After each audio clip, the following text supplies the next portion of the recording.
Hello, everyone, and welcome to another episode of the EFL Fantasy Podcast. My name is Angus, My name is Dan. and we are back after a week off. We are back to review the game week three action. Um, Obviously, quite a bit happened, some more interesting than others, but we'll dive into that and sort of review some of the key action, answer some of your questions, and all that good stuff. But first things first, Dan, how are you? Yeah, not bad, Angus. Week away with a family at Haven. So, two young kids, so they really enjoyed it. Um, Gaffr's not been going that well, but I'm sure we'll get into that. But yeah, overall, pretty good. Yourself? Yeah, not bad. It's been a sort of busy week. Thank you to everyone who did have ideas about what I could do as an alternative pod this week. Just never had the time. But uh, one thing that we will take away for future reference is a lot of sort of requests for slash enthusiasm for um, guests.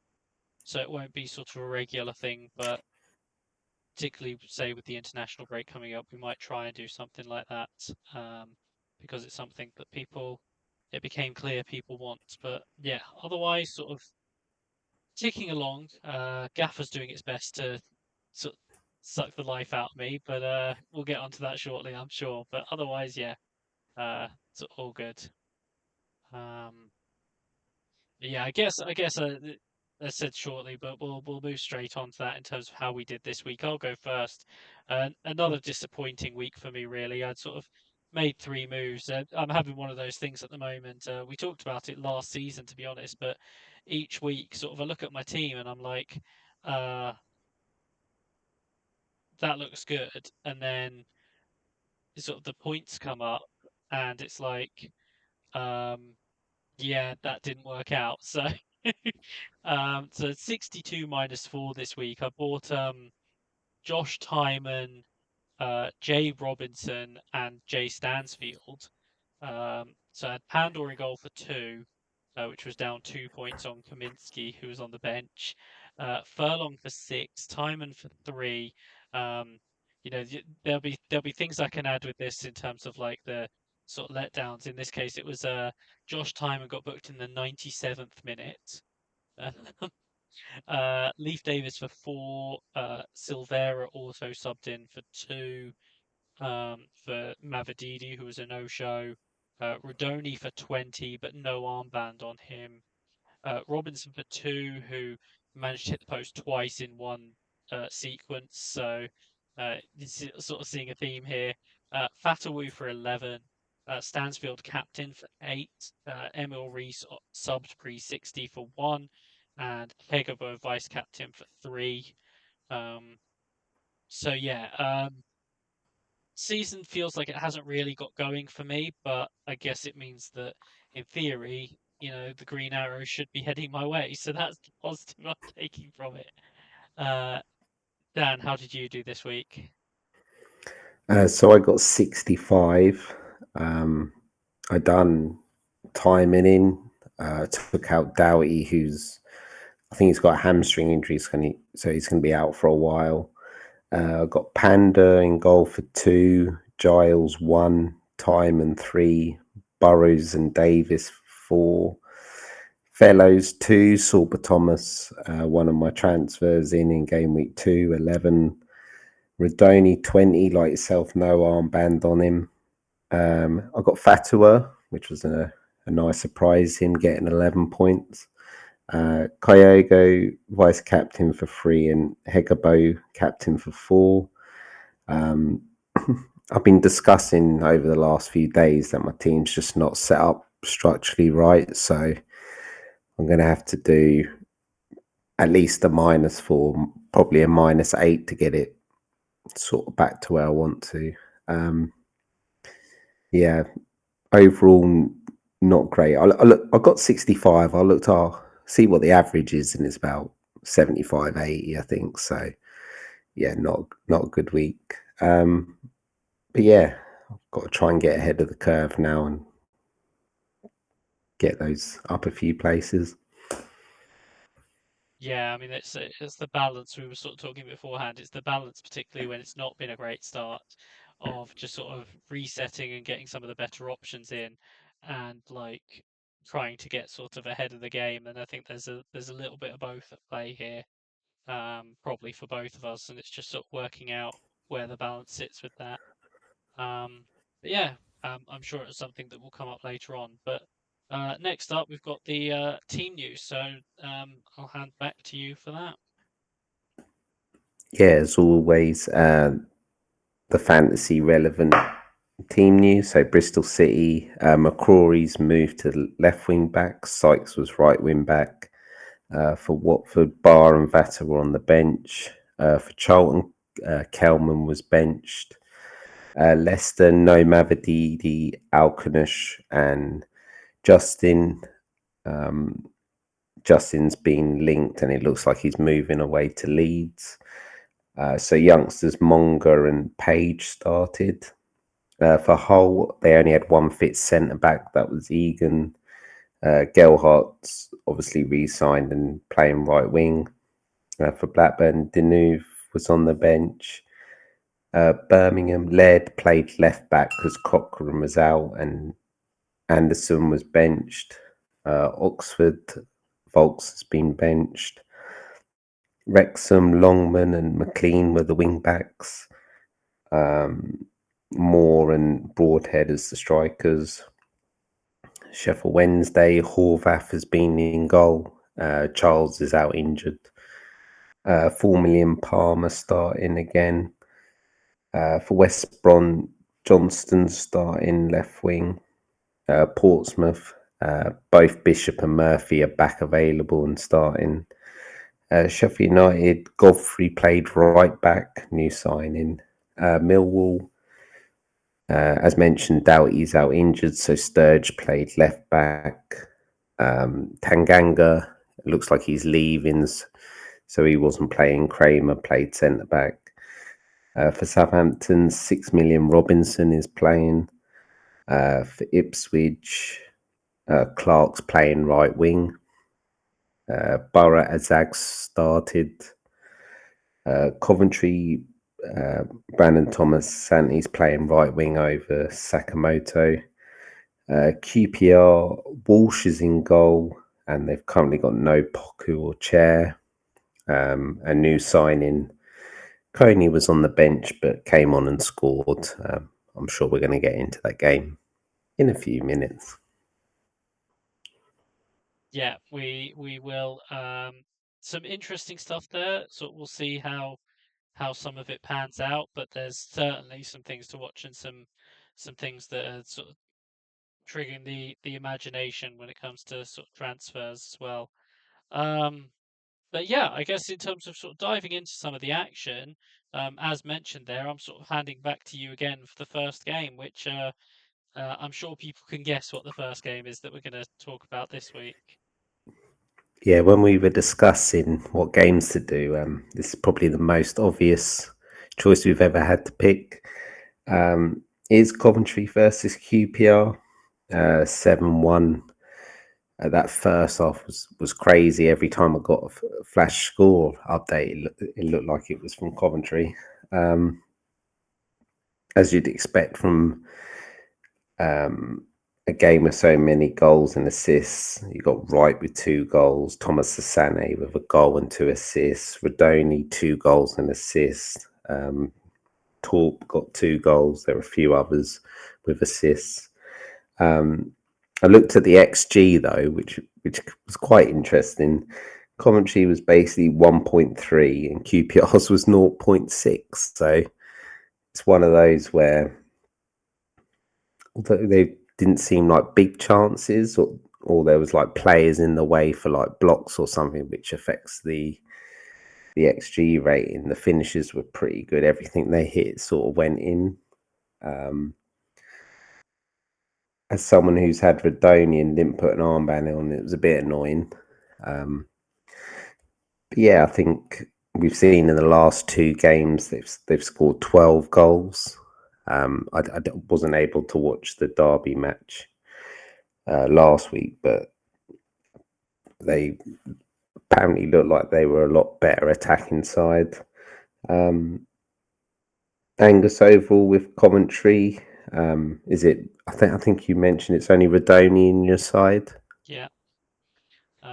Unfortunately, that is the sort of thing I'm working with at this point. I know people sort of have been on Haji Wright, been on like Mason Clark, where at least he did manage to pop up with an assist at a certain point. I think it took until I think it was the sixth goal for Mason Clark to be involved. Um, but uh, Van Evijk as well. Um, Brett, our Coventry correspondent, I know mentioned Victor Torp before the season, who's obviously popped up with a couple of returns in this game. Um, I think part of the thing that put me off was I felt like Van Evijk was a difference to the rest of them in terms of the defenders, but there was, at one point it seemed very much ahead of game week one, like he was out the door, and so it was then sort of like am I really going to go for it? Like when he could go at any moment, and I think that's what the difference will probably be with someone like him. I mean, for those that are on, they'll certainly be happy, but for me, it's probably be a case of wait, wait out one more game, uh, window closes, um, and then get him in, if he's still there. But we'll see how it goes. Yeah, I think I agree. We obviously looked at Coventry's fixtures, and I think they had the best five to start with. Yeah, And obviously, Radoni was straight in the team. And then I don't think Wright was fully fit, so he didn't even start the first game, so you couldn't go with him. Like you mentioned, Van Elwick was so much transfer speculation, and it feels like they've basically replaced him already with signing Kessler Hayden. So it feels like if they get offer their asking price, then he's just going to go, which could realistically happen. I did have Mason Clark in drafts to have like the double, um, but I went for Fellows and that's gone disastrously. Um, but yeah, I think they look good. Oxford away, Norwich at home. Two sort of fixtures you think they'd do quite well in. And then they've got Leicester and Birmingham, so maybe a couple more trickier ones. Um, what about QPR then, Angus? Is it just one of those days? Like it sort of felt like every shot was going in.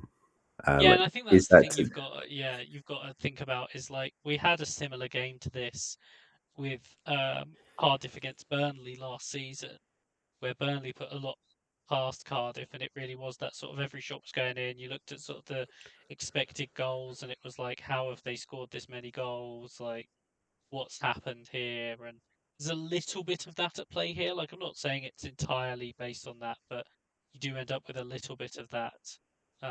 So like, I think that's like I'd still be a little bit concerned about QPR, but not necessarily like I don't think they're suddenly going to start shipping loads of goals based on this. Um, but they probably do need to add in the defensive areas, um, particularly at fullback. Um, they're and after Norton Davis, yeah, aren't they? he's on his way there, which I think we saw he couldn't play centre back in the opener. I think playing at left back might be a little bit sort of better, a little bit more solid. Like particularly at a different level to he wasn't good enough to be playing left back for Sheffield United, but for QPR it's fine. They could probably do with a left side centre back as well. Um, I know they were in for Ben Davis, who's gone to Oxford, so we'll see how that goes. But um, Gaffr wise, I think Kone, like he is interesting. Like he did well for Wickham last year. He's come in, he scored like it, particularly with people having some forward issues or questions, like if you're on Hegebo and he hasn't like scored, or you're a little bit concerned about whether it's sort of like Emil Reese, or like there are a number of sort of frustrating forwards at the moment. You might be looking at someone like him, particularly in a similar price area to some of these players, and just thinking, well, he could be an option there. Is Chair and Poku out for a while? Because we went looked at pre-season. We saw Chair, Poku, and Dembele behind a striker, and you thought, well, whoever's playing up front is going to score goals, and I think Kone will score goals with that amount of creativity behind them. Um, Fixtures aren't terrible. Charlton have done okay to start with. Wrexham just seem to be shipping loads of goals. Um, Stoke, well, it looks like probably one of the hardest games at the minute. Super Stoke, and obviously Wednesday with their problems at the minute. So fixtures wise, it's not terrible, but you can't really go to them when they've just let in seven, can you? No, and I mean, I just looking at it, like I think the estimate on Poku is mid to late September. I haven't seen anything on um, uh, Chair.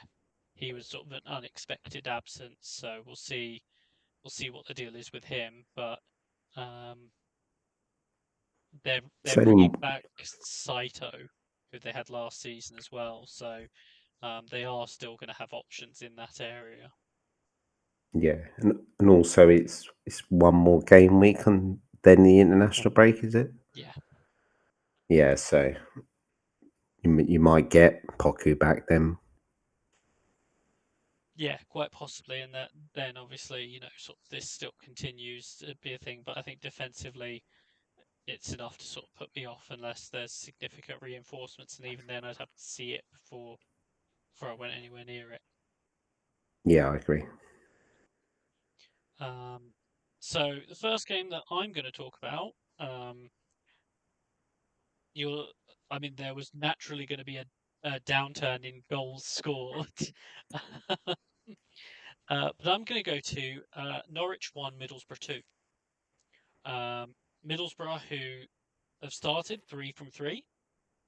We looked at Middlesbrough's start and thought it was actually going to be quite a tough start. And, I still think that's the case. Like, I think they've done very well in this start. Um, we've seen it hasn't been pretty. Like I sat and watched their opener against Swansea. There was not a lot that happened in that game. Um, they did obviously very well to go to Millwall and win. But that's away wins at Millwall and Norwich now. That's that's pretty good. Um, Yeah, it is. Yeah, and in this game, like you started seeing more of how it might look. Depending on um, sort of certain transfer outcomes. But I mean, you look at the lineup and it's Brin goal at the moment. You got Ayling, Fry, and Jones at back three. Britton and Silvera, who like they've been loving at Middlesbrough so far this season as the wing backs. Morris and Hackney in midfield. Whitaker and Azaz playing off Conway. Um, they're filling things out a bit more. Like Edmondson was back fit. Kante is a backup central midfielder. Uh, Augers, who can cover sort of left wing back and left centre back. Naipan, who's obviously a highly rated signing for Man City, who they've sent on loan to Borough. Bergzorg, Hansen, who's another player they brought in. Like, there's a lot going on there, and I think like they're talking about bringing a couple more in, um, one or two out. But they did well in this game. It was a relatively even game, and they just took an extra chance. Um, and in reality, when you look at it, they didn't concede until the 85th minute. Um, but it was Azaz and Conway with goals, um, Hackney and Morris with the assists. Jacob Wright got sent off for Norwich for a nasty challenge. Um, and then, you thought they were just going to sort of see it out. And then that man, Josh Sargent, pops up 85th minute with a goal back, but finished 2-1. And I think, really encouraging start for Middlesbrough. And I think they are a team that which potentially be looking at more. Like I've had Silvera, it hasn't quite panned out, even though like he does seem to have played very well in terms of like the returns. But in terms of, whether it's someone slightly, cheaper like Alfie Jones, or whether it's going to like Britain, or sort of, the Hackney to push, but some of those attackers, Whitaker, Azaz, Conway, you know, wait and see how it pans out a little bit, maybe. But like, I think these are all guys that are going to be coming onto the radar at this point. And I think they're a team, particularly defensively, that we have to start taking seriously. Middlesbrough, that's one goal conceded in 3 league games. Um, and that was almost effectively a consolation goal, the one goal they did concede.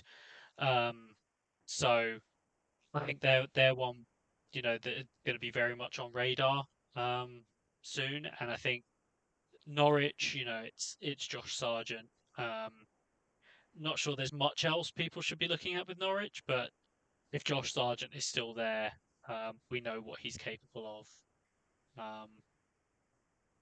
Unsurprisingly, it only took me till game week 3 to sort of feature Middlesbrough, but I do think when you've got a team 3 from 3 in that sense, like it is something that we then have to have eyes on.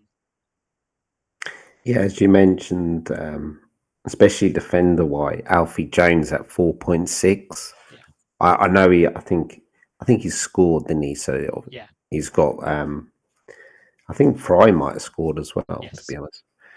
Um, to be honest, Edwards um, teams normally do quite well from set pieces. Luton did quite well from them. And I know he's a centre back, but Alfie Jones at 4.6. I mean, that's not a terrible option for fourth or fifth defender if he's going to play every week. Um, Midfield, I'm intrigued to see long term how he's obviously playing 2 10s behind Conway at the minute. If Whitaker can get back to his scoring boots, because at 8.1 he could be quite a decent option. Um, Although, will they share minutes with Naipan and Hansen now coming in? And Conway, if he ends up just being first choice and they don't bring in another striker, I mean, 8 million looks pretty decent value, I think. yeah. I think there's various options there, and I think we do have the benefit of sort of particularly attacking wise. You're probably going to be wanting to wait and see a couple more. Like I mean, maybe the way Sheffield United have Sheffield been United, recently, yeah. maybe you do want something against them. But Preston, West Brom, Southampton, it's not necessarily the easiest run of games. So there is the potential to sort of wait it out, see what the sort of balance of minutes is, and then go there. But I think, yeah, particularly defensively, I think they're an option as of right now. Yeah, I agree. Um, but yeah, so obviously big win for them. They're 3 from 3, um, and good start for them in the new season. So I'll hand back to you for your second sort of feature game. Yeah, so I've gone for Southampton versus Stoke. Um, Stoke obviously won 2-1, even being down with 10 men for about 30-35 minutes in the second half. So Southampton are still playing this three at the back. I mentioned after, I think game week 1, we wondered if they would change, but it looks like they're sort of still playing it. We've got Baker got the goal followed up a decent finish. And then one of the talking points is Mbama getting a second yellow card or being sent off for diving. It looked like a dive to me. Can't really complain for it.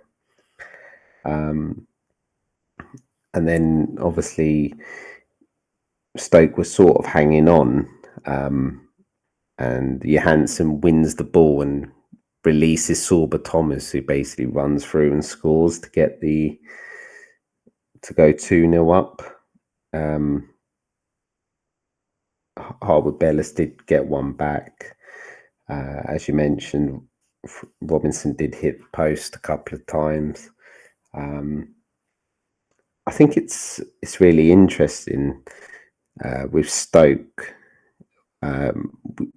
We know some of these players have been underachieving for quite a while. Like Sorba Thomas, we saw what he done at Huddersfield.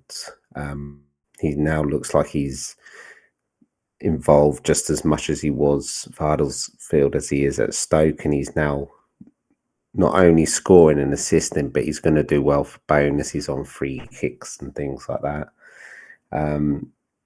Although Manouf didn't return in this game, he's looked lively throughout the first 3 games.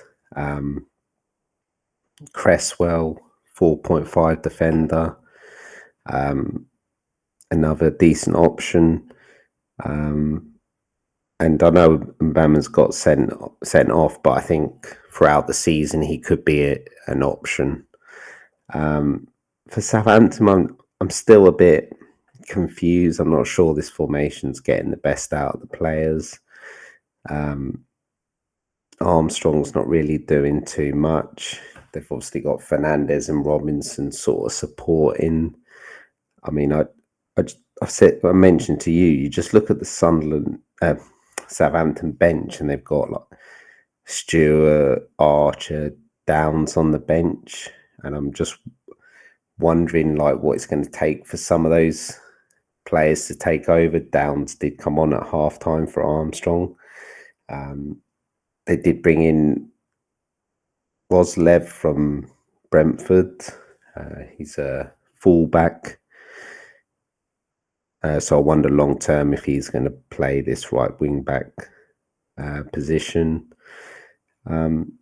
Angus, I know you've got him Robinson. Is there anyone else from Southampton you're looking for, or probably we should be asking? Are you tripling up on Stoke? Well, I've got no Stoke. I did look at Mubama this week. Thankfully, I bought Stansfield instead. So that would have been awkward otherwise. But I think there's a few from Stoke, obviously. Um, Thomas, like I think Cresswell's still a good option. I think Johansson's still a good uh, option.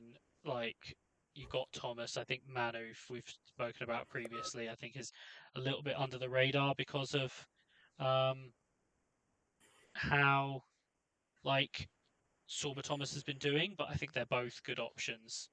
Um, but in terms of sort of the Southampton side, I bought Robinson. Like he started every game in the attack now. I thought, well, it's worth a go. I like sort of the fixture as potential sort of going the other way. And like, as I say, he hit the woodwork twice. Like he's involved. I'm still not sure how good he is, but he's been involved sort of after starting. Um, so he's one I'm content with. The other one that I'm definitely going to mention, and it's slightly sort of, I guess, sad like reasoning, or you never want someone to get injured, but Wellington had to be stretchered off in this game. Now we've seen Ryan Manning, particularly with the set pieces and everything. Um, if he's going to get a run in this team, he like even though they're not the most solid defensively, he immediately becomes an option. And so 6'5" though, Angus, even not so, cheap, is he? like if he's taking direct free kicks, like Yeah, crosses yeah. into the box, etc., like it is that different level. We spoke before. I know it was Millwall, but we spoke before about someone like Alfie Doughty, Ryan Yeah, Manning as a starter in this division, particularly if it's going to be at wing back, falls into that same category for me. So yeah. he's the other one that I would have an eye on personally. Um, so yeah, I mean, I think there's options in both, which feels strange to say. I'm still not talking myself into Stoke yet. As I've said previously, I've been burned multiple seasons in a row. Like Gaffr wise, sure, but in terms of how long this is going to last in the league, like I'm gonna need a little bit more before I sort of really talk myself into them. But yeah, um, options throughout, and I've got Cresswell as you mentioned Jones before as a 4.5. I've got um, I've got Cresswell, and I'm very happy to have him as fourth or fifth defender. Um, Yeah, Took a few of the set pieces in this game as well, so um, I think he's a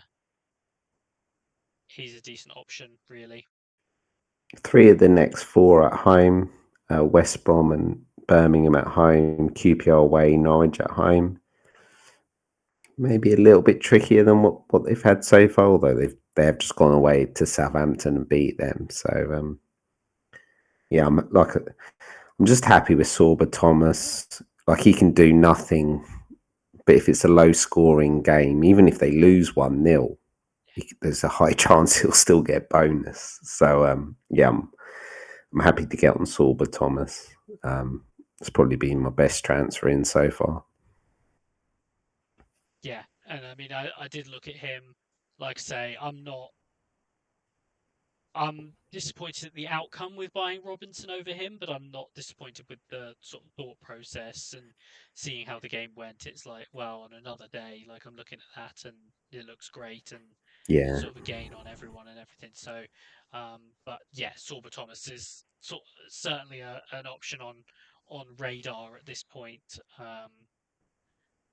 And yeah, it's quite straightforward almost with him at this point. Is like if you have a midfield issue, you're probably looking at Sorba and um, Price at this point in terms of still the go-to replacements. maybe Twine or Mehmeti as well. Which leads me on nicely to the game that I'm going to talk about, which is and we could say it's a deliberate transition, but Dan didn't know that this was the game that I I'd didn't know what picked game you did. to pick, which was Derby 1, Bristol City 1. Um, Scott Twine, this could be his year.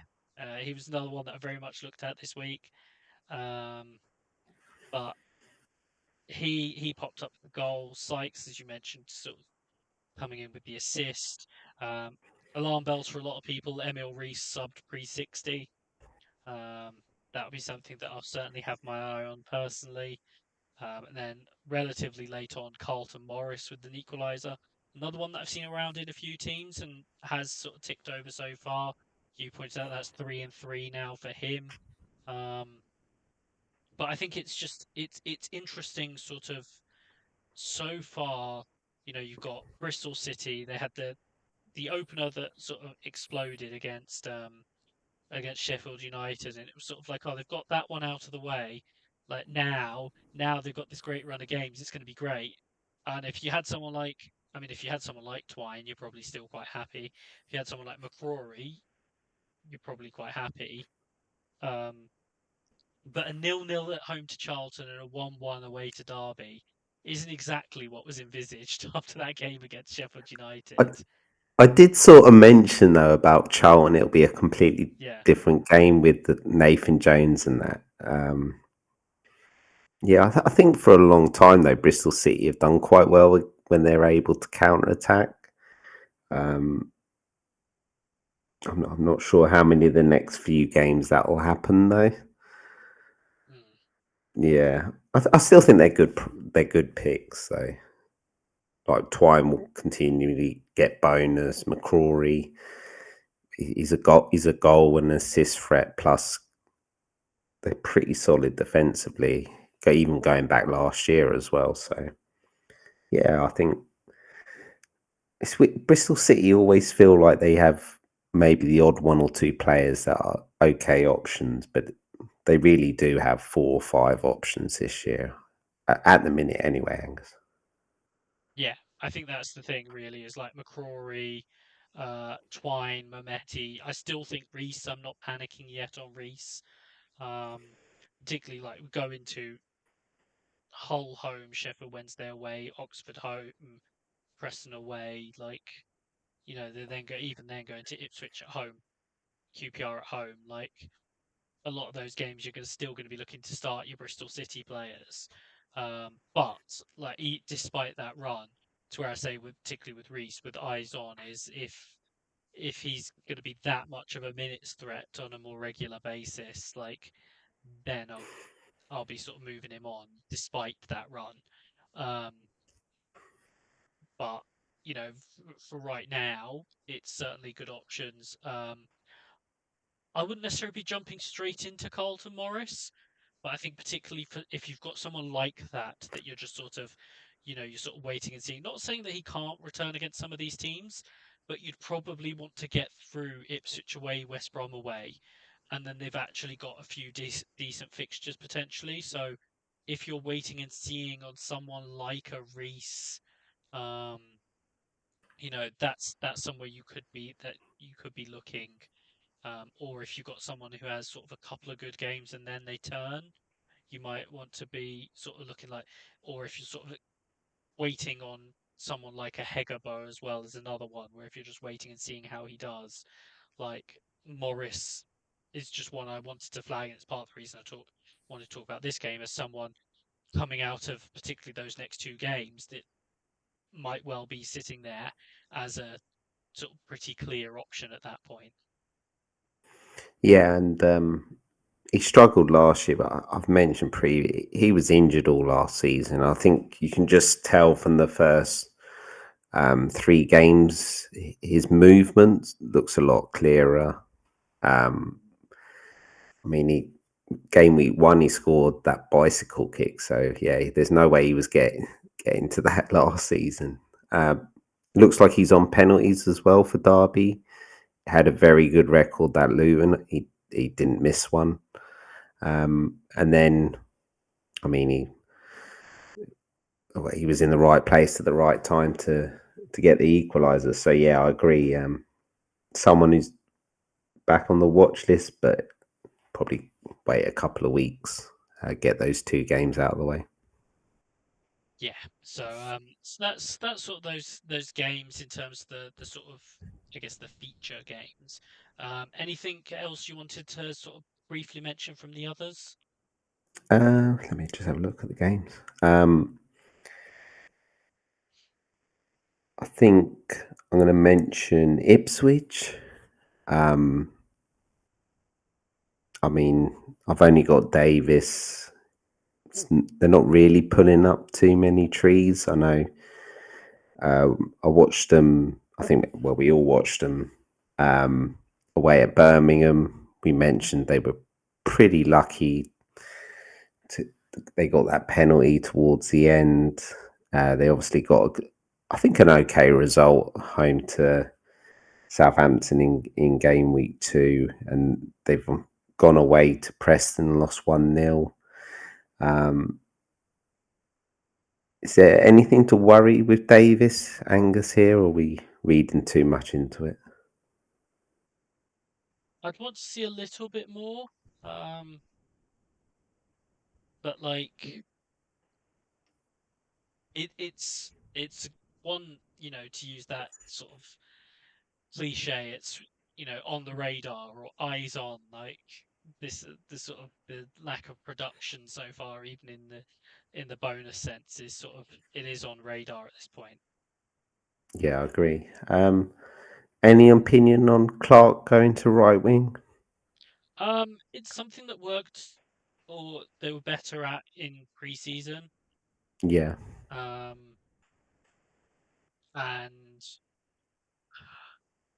he wasn't really doing well enough on the left to say, you can't do this. I think it.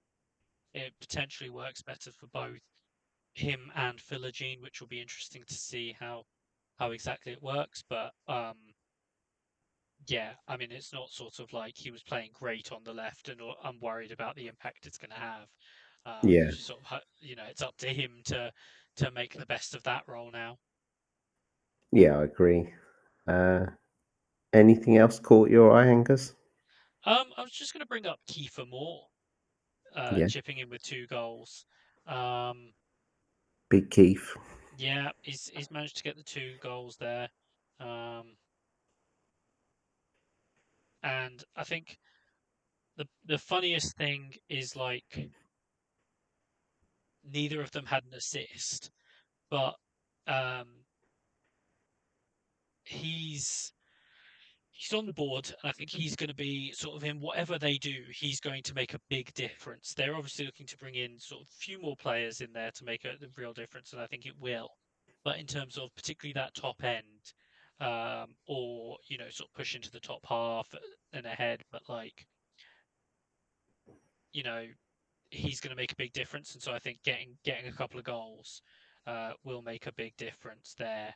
Um, but also in that game, wanting to mention Sheffield Wednesday, just because I Yeah, think it's full credit to them. They didn't go away. They did sort of get something out of the game in what could have gone very lopsided for them. And I know sort of a lot of people were looking at like 2-0. This could get really out of hand, and they got it back to 2-2. And I just think, they even in games where they seem dead, they're giving teams, or where they do drop behind, they're giving teams scares. And in this case, they did come back. So I think, your players, it seems like in Gaffr wise, will be able to do well against them, but like they're going to make life difficult for teams as well. yeah. I think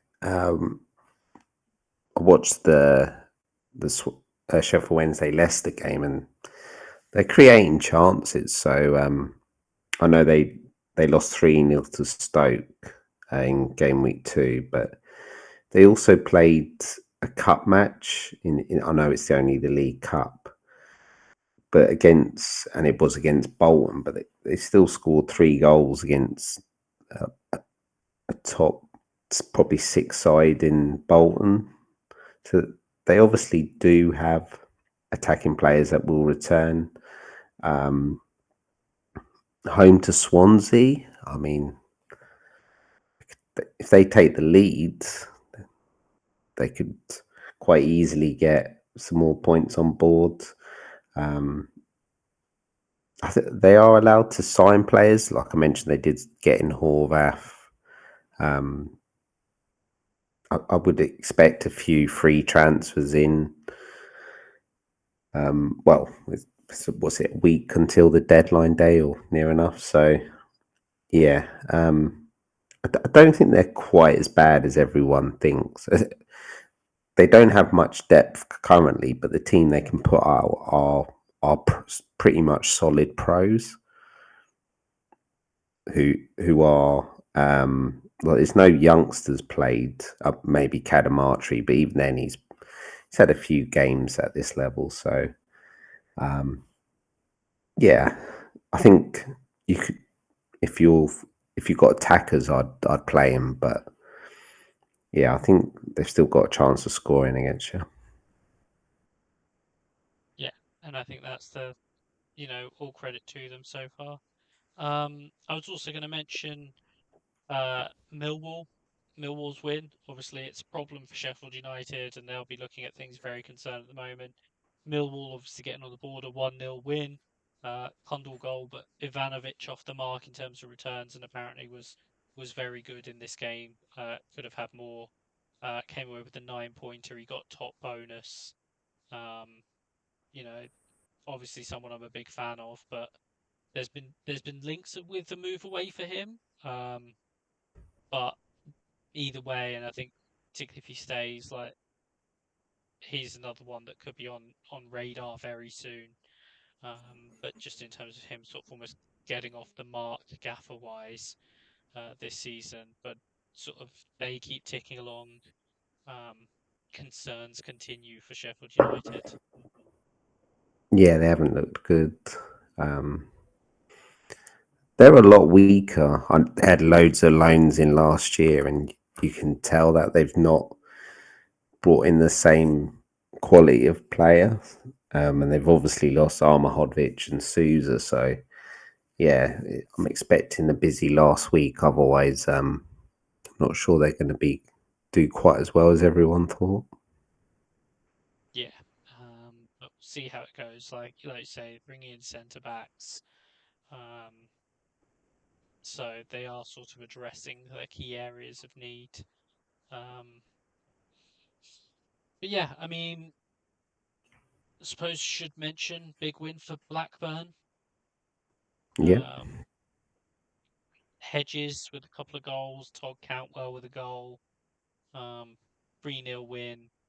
Um, yeah, I mean, I don't have a lot to say other than, like, big win and obviously very frustrating for those of us who started Pandora over Kaminsky again. Um, Anyone else for you that you wanted to mention, Dan? no, I think we've covered most of the key games. I think so. So we'll move on to the questions. Thank you to everyone who sent in questions this week. I know it's short notice, but a few of you did manage to send questions in. Um, Petriana has two questions. One, is Sorba Thomas's form sustainable? And two, top three forwards to buy besides Sargent. So Sorba Thomas's form. I mean, I think, as we've said, in terms of the returns won't always be there, but involvement means he's going to keep ticking over points wise, I think. Yeah, and it looks like he's first choice. So, um, yeah, I think he's just a consistent player who can be, I don't know, fourth choice, and he's like, you can basically play him in any game, and if it's low scoring, he'll there's a high chance he'll get bonus. So yeah, I think he's a very good option. And top three forwards, not including Sargent. I mean, it's had you right. Uh, had you right. Who else?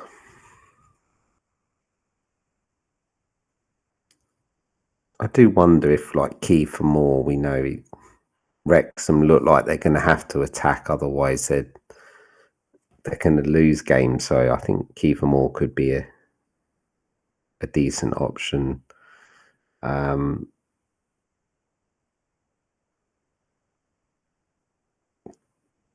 Anyone else, Angus? I'm trying to think. I'm going to throw Ivanovic out there. He's got a home game against Wrexham coming up. We've talked about Wrexham shipping goals. Yeah, That's his next game. Then plays Charlton, which isn't sort of the easiest game, but there's sort of opportunities. It's not the strongest opponent either. Then Watford home, Swansea away. Like, in terms of the next four, like there's potential in there. And I'm still going to say Emil Reese, even with the scare about him coming off early, those fixtures are just so good. yeah, they are. Yeah, Um, FF Matty, are Stoke and Southampton worth investing in, even with some tough games? Uh, Robinson essential? Thanks, guys. Well, I don't think he's essential, but if he is going to keep playing in that team, um, he's very interesting. As I say, this is the last time I'm going to say he hit the post twice in that game, but a 6 million or 6.1 now, whatever, in that uh in that side, like that's going to be hard to ignore. Um, they're still worth looking at. I think some of there are some tough games in there. I think they're still worth looking at. As I said, sort of Manning, particularly for me. Stoke, yeah, still worth looking at, but you're gonna have to assess that like there are some tougher games coming up. You can't necessarily expect the same to keep coming from yeah, I think that's fair. them. FPL Commander has asked, which fires should I put out first? Doughty, Mavididi, or Reese? They all seem to be injured to a certain degree.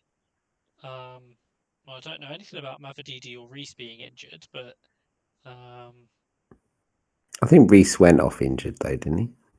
I don't remember. I was half watching on Friday night, so I couldn't tell you for certain. Um, Well, Doughty's definitely yeah, injured. but Doughty's injured and out for a while, so um, depending on the news with the others, I mean, you can address multiple of them, but if there's priority order, the guy who's going to be out for, I think, best part of like 3 months or something is probably the one to to get rid of first. Yeah, Um, Interestingly, if someone was desperate to get rid of Mavididi or Reese, which one would you be advising them to get rid of? Mavididi is more money. Yeah, and I guess there's more you can do in in midfield. Yeah, there's better options in midfield. Cool. John Angood, which premium striker do you prefer, Sargent or Wright? That's hard, isn't it? You could argue they're two best strikers in the league. I mean, I'm not gonna tolerate Mihailo Ivanovic not being in the conversation, but um, no, they're certainly right up there.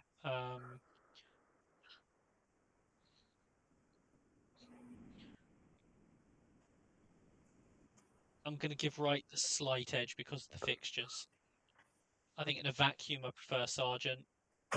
I think Coventry's fixtures are better enough that I lean right. Yeah. Also, you got the risk of Wright just randomly playing left wing, which I know he can return from, but he could just one game just play left wing. Yeah, But yeah. If Sargent's there, maybe you need both of them. I mean that is the argument, particularly when we're talking about like Fine and Thomas and Price and you know all these other sort of cheaper mids like Robinson and whatever.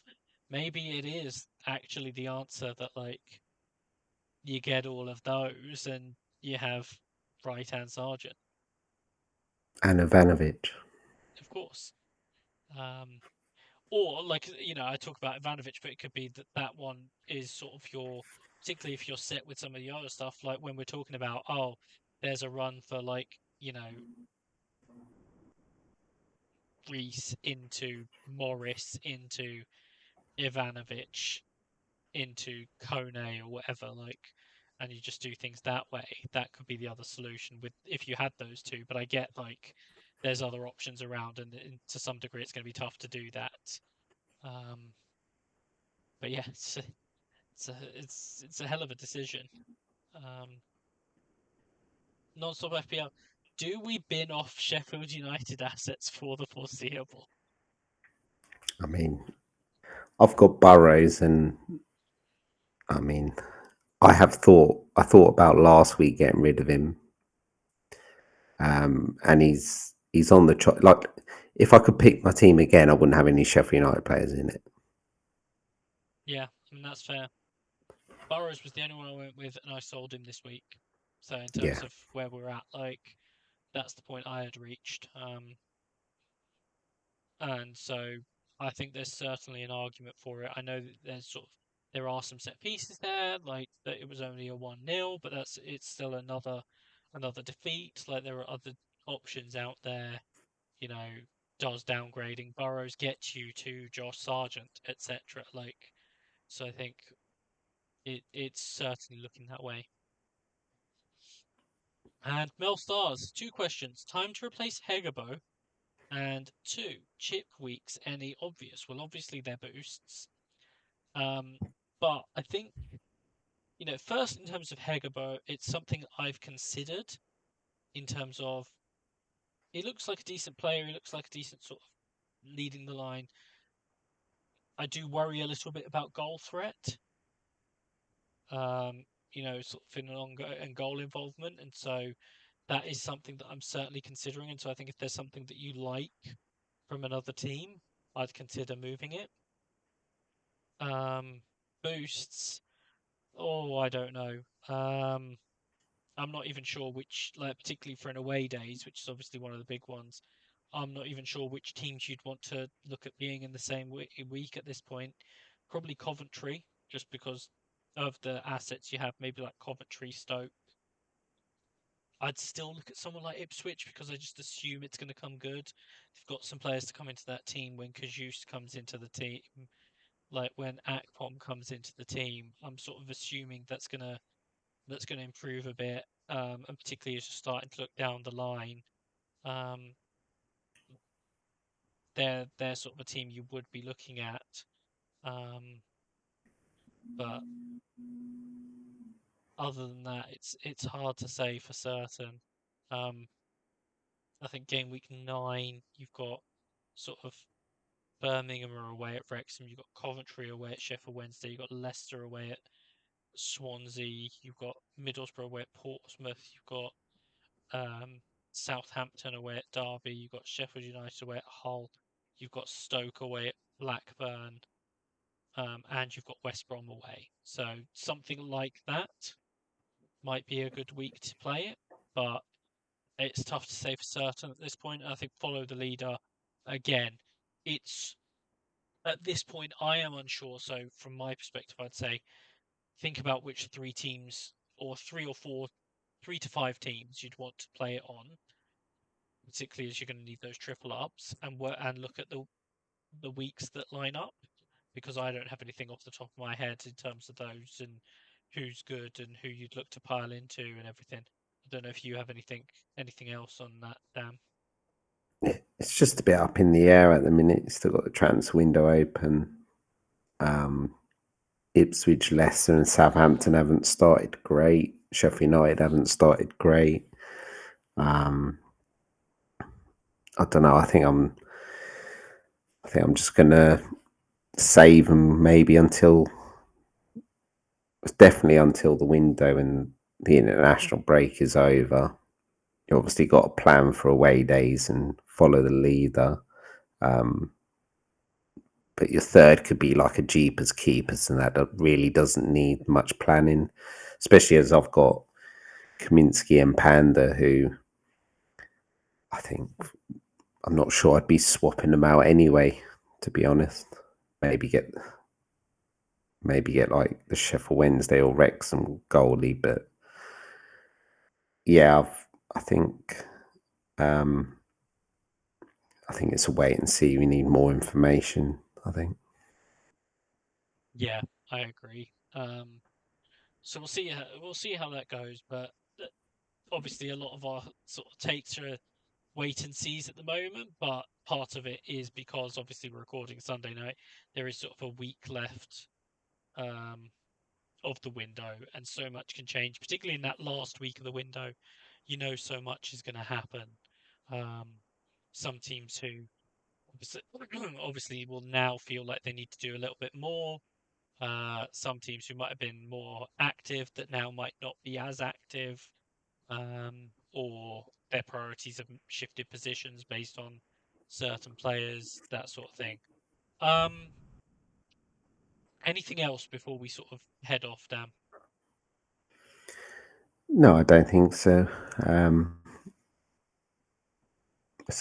League Cup during the week, so um, I'm guessing it'll be mainly reserve reserves like it's become. But yeah, I think it's going to be a -4, -8 for me. I think Yeah, this there's week. certainly uh, there's certainly options around, but we'll see how it goes. I think um, some teams will go stronger than others. We saw that in the previous round, and so it'll be a little bit of a wait and see on that, and some pending injury news and everything. So big week ahead. Um, Yeah. yeah. So all that's left for me to say at that point is thank you for listening and goodbye. Goodbye.